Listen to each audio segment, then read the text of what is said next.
Bismillahirrahmanirrahim. Pada suatu hari Rasulullah SAW ditemui oleh malaikat Jibril. Rasul pun bertanya, "Ada apa wahai Jibril?" Jibril menjawab, "Wahai Muhammad, sesungguhnya hari ini Allah Subhanahu wa Ta'ala sedang mengobarkan nyala api neraka, dan seluruh para malaikat amat ketakutan. Mereka tidak tahu harus bagaimana. Untung aku ingat," kata Jibril, "bahwa engkau Muhammad adalah sumber cinta dan sayang Allah Subhanahu wa Ta'ala kepada alam semesta. Dengan alasan itu aku kesini, bertabaruk mengambil berkah dengan cinta Allah kepada dirimu, ya Rasulullah, ya Muhammad."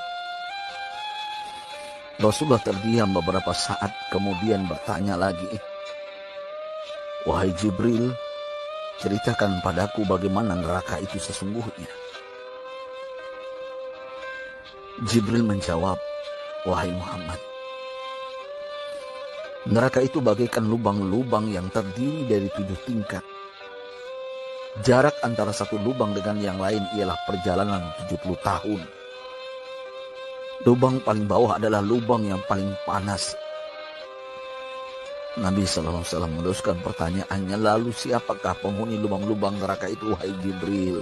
Sampaikan kepadaku, Jibril." Jibril menjawab, "Lubang yang paling bawah diciptakan untuk orang-orang munafik.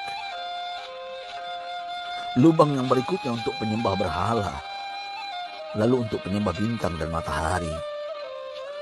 Jibril terus menerangkan penghuni tingkatan neraka hingga lubang yang kelima, tempat umat Yahudi, dan yang keenam dihuni oleh umat Nasrani. Setelah menjelaskan penghuni 6 tingkatan neraka, Jibril diam cukup lama. Rasulullah SAW penasaran dan bertanya kepada Jibril, "Wahai Jibril, siapakah penghuni neraka yang ke-7?" Jibril diam saja tidak menjawab. Rasulullah SAW mengulangi pertanyaannya, tapi Jibril tetap diam. Rasulullah tambah penasaran dan mendesak Jibril agar dijawab pertanyaannya.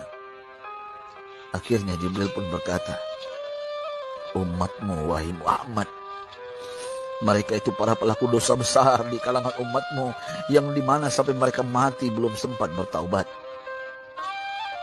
Mendengar jawaban Jibril, Rasulullah langsung jatuh pingsan.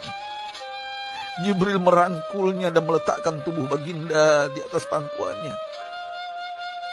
Tak berapa lama Rasulullah SAW sadar dan langsung menangis bersimbah air mata dengan terisak-isak. Rasulullah mempertegas pertanyaannya, "Wahai Jibril, apakah benar ada di antara umatku yang masuk neraka?" Jibril menjawab, "Benar, wahai Muhammad, pelaku dosa besar di antara umatmu yang belum bertaubat." Setelah itu Rasulullah menghadap kiblat dan sujud kepada Allah dalam isak tangisnya.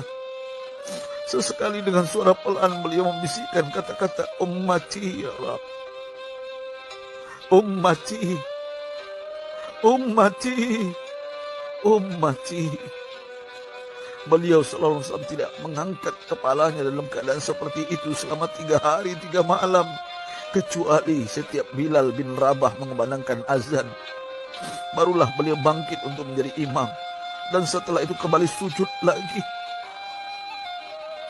Pada hari ketiga Abu Bakar menyadari hal ini, beliau mengetuk pintu Rasulullah dan mengucapkan salam 3 kali, namun tidak terdengar jawaban. Abu Bakar sedih dan berseru di hadapan pintu Nabi besar Muhammad SAW, "Apakah ada jalan untuk masuk ke rumahmu ya Rasulullah?" Tetap tidak ada jawaban. Di jalan Abu Bakar bertemu sahabat Umar. "Mengapa engkau menangis, wahai Abu Bakar?" kata Umar. Abu Bakar menceritakan keadaan Rasulullah SAW. Maka Umar pun melangkah menuju rumah Rasulullah dan terjadilah hal yang sama. Umar pun pulang dan menangis. Di jalan Umar bertemu sahabat Salman Al-Farisi. Dengan terisak Umar bercerita kepada Salman hingga membuat dia amat sedih, namun tidak berani mengulangi hal yang sama. Salman melangkah menuju rumah Fatimah radhiyallahu anha menceritakan hal itu.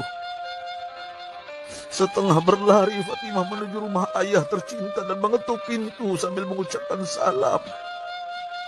Mendengar suara lembut putri tercinta, sejuklah dada Rasulullah. Beliau bangkit dari sujud dan membuka pintu. Alangkah terkejutnya Fatimah melihat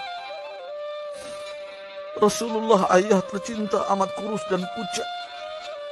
Fatimah memeluknya lalu menangis, "Wahai ayah, apa yang terjadi? Mengapa engkau amat sedih seperti ini?" Rasulullah kembali menangis dan berkata dengan suara lirik, "Wahai Fatimah, belahan jiwaku.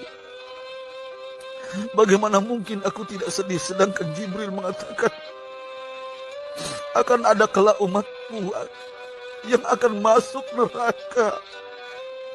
Subhanallah. Betapa besar cinta Rasulullah kepada kita umatnya. Sahabatku,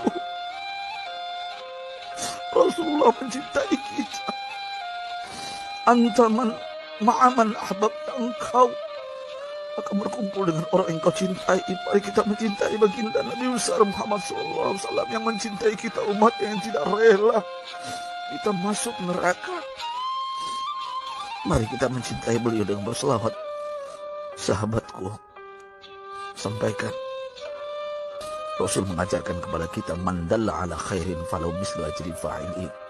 Siapa yang menunjukkan kepada kebaikan, maka dia akan mendapatkan pahala seperti orang yang mengerjakannya. Mudah-mudahan ini menjadi pahala jariah bagi kita.